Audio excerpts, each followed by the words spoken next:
Hey, what's going on, everybody? Welcome to another edition of Wealthy and Wise Wednesdays, where I share a few words of financial wisdom to help put you back in the driver's seat of your financial future. Today is Wednesday, March 3rd, and today we're going to talk with you about two things. I have got to share something that I came across in my morning reading. It was an article in Money Talks News, and the headline is "The typical retiree's income is shockingly low." A surprising number of retirees have been barely scraping by even before the pandemic hit. So let me give you a couple of these facts and figures right here. I've got the article pulled up on my screen. So retiree households in 2019 had an estimated median income of just shy of $29,000 pre-tax, $29,000 before taxes, according to the 20th annual Transamerica Retirement Survey of Retirees. Even worse, just over 1 in 4 retiree households, 27%, reported an income of less than $25,000. So flirting with the poverty line. Now, altogether, 56% of retiree households brought in a pre-tax income of less than $50,000, while a lucky 13% earned at least $100,000. And when I say lucky, that's tongue in cheek. Financial success it's never created by luck. It's about discipline and hard work, saving and investing and making the right choices, not just for one day or 1 week or 1 month or even 1 year, but consistently throughout a long period of time. So let me hit you with these retirement details right here. Less than $25,000 was reported by 27% of survey respondents, like I had said. From $25,000 to $50,000 in income, 29%. From $50,000 to $75,000 of retiree income, 14%. From $75,000 to $100,000 was 9%. From $100,000 to $150,000 of income was another 9%. From $150,000 to $200,000 was 2%, and then $200,000 or more in retirement income was also 2%. Now, these statistics, because again, almost 60% of retirees living on less than $50,000 of household income, they paint a really sobering picture of the reality of what retirement is for millions and millions of Americans. Retirement, it's supposed to be your golden years, or you're supposed to be able to enjoy it. It's not the case. In fact, let me read you this quote from Catherine Collinson, CEO and president of the Transamerica Institute and Transamerica Center for Retirement Studies. She says, many retirees were forced into retirement before they were ready, which shortened their working years, extended their time in retirement, and left them more financially vulnerable. Retirees have been getting by, but they risk outliving their savings. And so these scanty incomes make it more challenging for retirees to pay off household debt. Do you know what the Transamerica survey found? That 46% of retiree households had non-mortgage debt, such as credit cards, card loans, even student loans, and of course, medical obligations. In addition, 23% of those retiree households had mortgage debt. Now, I can't reiterate enough that saving early and often is going to give you the best chance of avoiding this same fate as millions of today's retirees. But even if you are starting to save later in life, you can still build a substantial nest egg. I kind of hate the phrase it's never too late, because there is a too late. But point being, regardless of where you're at in your life and in your retirement savings, you can get started now and you can positively impact your future. So just putting that out there, if you do need any assistance in getting a retirement plan going, or saving more money, or trying to figure out what's the best way for you when you're taking into consideration the different types of retirement accounts and the risk tolerance and taxation on your future retirement income, I am here to help with that, because that's what I specialize in and that's what I do. So let's move on to the second topic that I want to cover with you guys here on this week's Wealthy and Wise Wednesday podcast. I was listening to a show by Garrett Gunderson. It's on YouTube. He has a lot of great YouTube content. If you have not checked out Garrett Gunderson on YouTube, check him out. He's got a ton of great financial content. But they had a caller into the show or I think maybe he emailed in a question. And the question went something along these lines. His name was Kyle. And he said, hello, I'm starting a new job next month and I'm trying to decide what to do with my old 401k. We have student loans that we had planned on paying off this year. We have about $100,000 of mortgage. He said, I recently realized what a 401k really is and realized that he wants to utilize other financial vehicles in his financial and retirement program. So he said, he used this quote, and I found it kind of cool. He said, I am just beginning to emerge from the Dave Ramsey mindset, but he was still very timid and he felt ignorant about what his next step forward should be. And he said he had about $58,000 in his 401k. He was 31 years old and he opened a Roth IRA the previous year, but he only had about $2,000 in it. And he also mentioned that he had an interest in real estate and would like to start investing in real estate at some point in the future. So his question was basically this, do you have any suggestions on what I should do? Should I do a 401k rollover? Should I cash it out and pay off the debt? Or should I just cash it out and hold on to the cash and look for a real estate opportunity? So it's a lot to unpack. So I thought I would just share, like I said, a few words of financial wisdom with you and kind of give you my take on this caller and on his situation. And I know that a lot of people who watch this podcast, they're really looking to increase their financial literacy and improve their financial education. So I just kind of want to do a disclaimer that nothing that I'm about to say about this particular gentleman is to be construed as specific financial advice for your situation.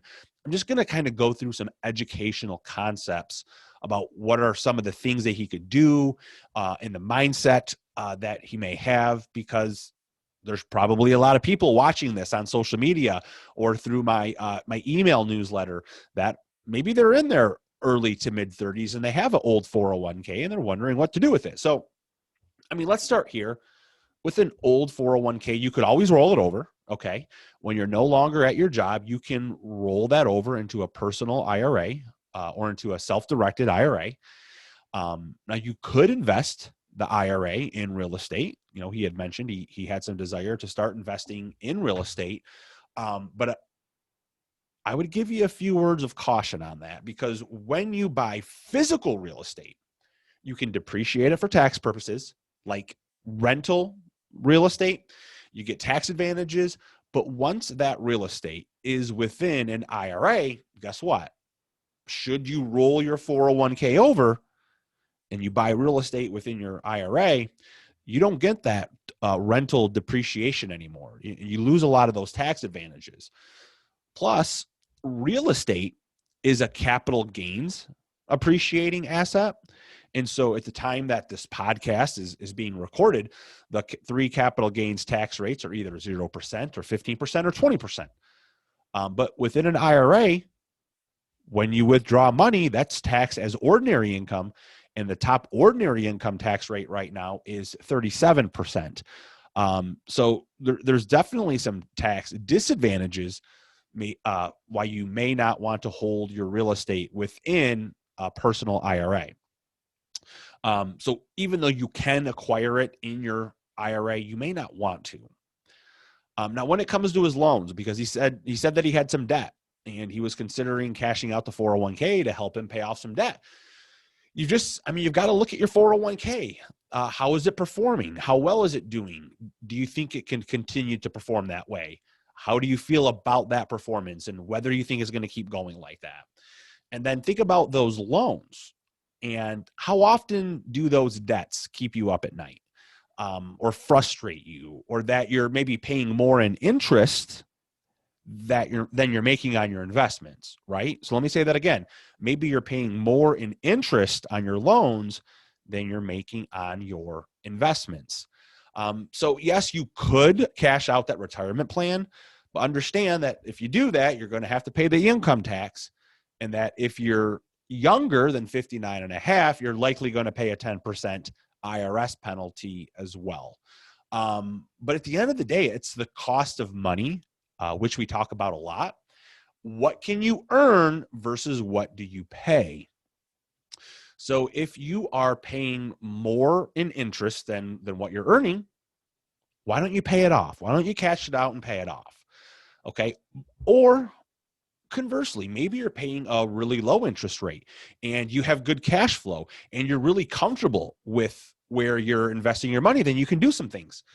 A lot of people, they want to cash out their 401k and they want to speculate. They want to, like, for example, right now, crypto is doing really well, but that's highly speculative. So no, I won't pay off my debt. I'll just cash out my 401k and I'm going to put it into crypto instead. Now, look, I'm not against crypto. In fact, a good friend of mine, Brandon Perry, he's been on this podcast a couple of times. He has taught me about crypto.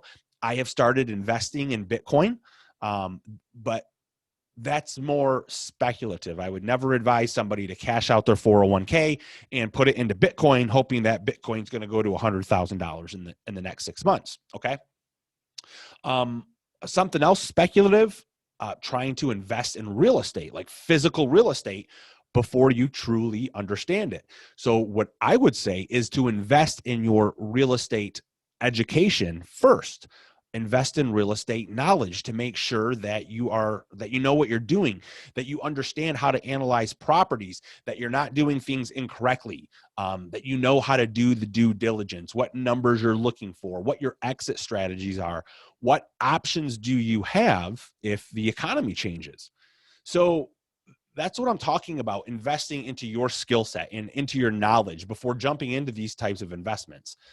But if paying off the loan, if that's what makes you feel better, you've got peace of mind, now you can really focus, then that is what's right for you. But it really comes down to the individual. And as far as like what investments to make, that comes down to what I've heard called your investor DNA. Some people are comfortable with just kind of locking up their money in their 401k, and they're happy with that. Some people, they like just putting their money in the bank or other like safer accounts where it's liquid and it's safe and they know they can get at it. Some people, they like the idea of investing in cryptocurrencies, and people like the idea of investing in real estate. And some people like the idea of doing a little bit of all of that. What really comes down to your investor DNA, what makes you feel comfortable. Okay. Now, kind of transitioning here. Now, I know, again, a lot of my viewers and listeners are on their journey of building their financial literacy and really working hard to improve their and increase their financial education. They're hungry for financial education and growing in this area of their life. And one of the things that the caller had mentioned that I want to touch on is that he was emerging from what he called the Dave Ramsey mindset. And he feels timid and unsure of what to do next. So we are all on a journey. And on that journey, we learn things, and then we have to unlearn things and relearn some things. So here's my advice as far as evolving in the thought process and overcoming some of those bad habits with money, but also overcoming some of the bad things that we've learned or have been taught so we can grow and we can become more successful. So with Dave Ramsey, he promotes ignorance and he promotes scarcity. Ignorance in as far as like, just listen to him He's smart. He's been doing this forever and nobody else knows. And if somebody doesn't agree with him, they're wrong and they're an idiot. So you know what that gives people license to do if they're following Dave Ramsey? They just turn their brains off. I pay things off. I just blindly invest in these accounts, fees or no fees, taxation or no taxation. And that's just, kind of how I feel about it. He just creates robots that just kind of follow his method, whether it's the right thing for them or not. But the second big thing is the scarcity mindset, because with Dave Ramsey, it's all about scrimping, saving, sacrificing, budgeting, cutting out. So it gets people thinking in a reductionist mindset, and nobody shrinks their way to true wealth. It's a game of production, of value creation, of serving others, of solving problems, and of investing in ourselves. And I think that this caller that I listened to, it sounded like he was ready to do that. But when we're advancing on our journey, we have to remember that remnant of scarcity, because there is nothing that destroys wealth more than a mindset of scarcity. And, I've seen people like write online, like in discussion groups and like on YouTube comments and message boards, things of that nature, like, oh, my daughter read your book, or, oh, my son took your course and now they won't spend any money. And of course, that's what's going to happen if you take the Dave Ramsey path to its natural conclusion. It's kind of like the book, The Millionaire Next Door, where you don't spend your money, you don't spend your money, you don't spend your money, and then you have this large number on a piece of paper or on your computer screen. But what's the point of accumulating or having that money if you're never going to spend it? If you're never going to splurge for the fine cigar or the nice scotch or the once in a lifetime family vacation and things of that nature, or whatever it is that happens to bring you enjoyment. Okay. What's the point of all of this? Now, I get it. I know that there are people out there who are overspending and they have a habit of spending more money than they have coming in every month. I get that. Those people need to learn how to budget and how to cut back, especially on some of the frivolous, unnecessary expenses that are just really driven by the consumerism, by the commercials that we see, by this materialism that the culture instills upon us. But, that can be helpful to cut out those kind of things. But I don't love the Dave Ramsey mindset of you're wrong, you're an idiot, or you're stupid. Just listen to me because I know everything. We got to start making some decisions for ourselves. We got to start taking on that personal responsibility.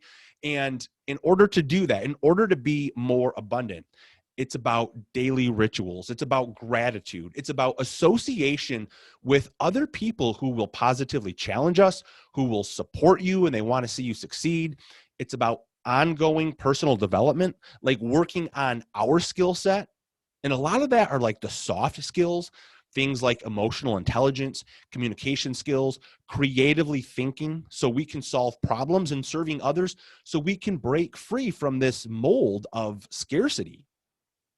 But when we do all this, we do have to also be careful that we don't get careless, because you can't sit there and say, oh, now that I'm abundant, I can just throw my money recklessly into any investment and it will always work. No, that's not how it goes. It doesn't mean that we can always throw our money into real estate and that it will magically just kick money back to us.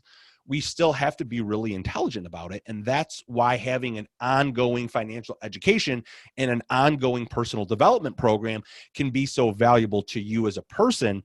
Not the person that you are right now, but the person inside that you can become, the person inside that's trying to get out. And, here's the thing. If you have ever lived in a scarcity mindset, because when I began my financial journey, when I finally started making money for the first time, I followed some principles that they weren't Dave Ramsey, but they were similar to Dave Ramsey. I was learning, and I needed a framework for myself to be able to stay in a really tight framework as I learned. That's kind of like, I guess, like Dave Ramsey's baby step. And now I've grown and evolved beyond that. And maybe many of you have too. But at first, it was all about that scarcity mindset for me. But that scarcity mindset, you know what I found? I found that it brought with it tremendous negative energy, doesn't it? I mean, you're consistently beating yourself up, scrimping, telling yourself no. And there's just not a lot of joy or excitement around that. Now, if you would just take a few hours a week and put it into education, to put it into personal development, to think expansively, how you can create more, how you can serve more, you can shift your energy. You can shift your energy.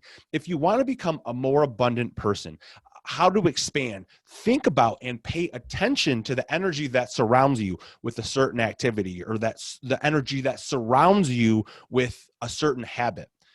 And if that energy is negative, if it's heavy and if it weighs you down, then you really should reconsider.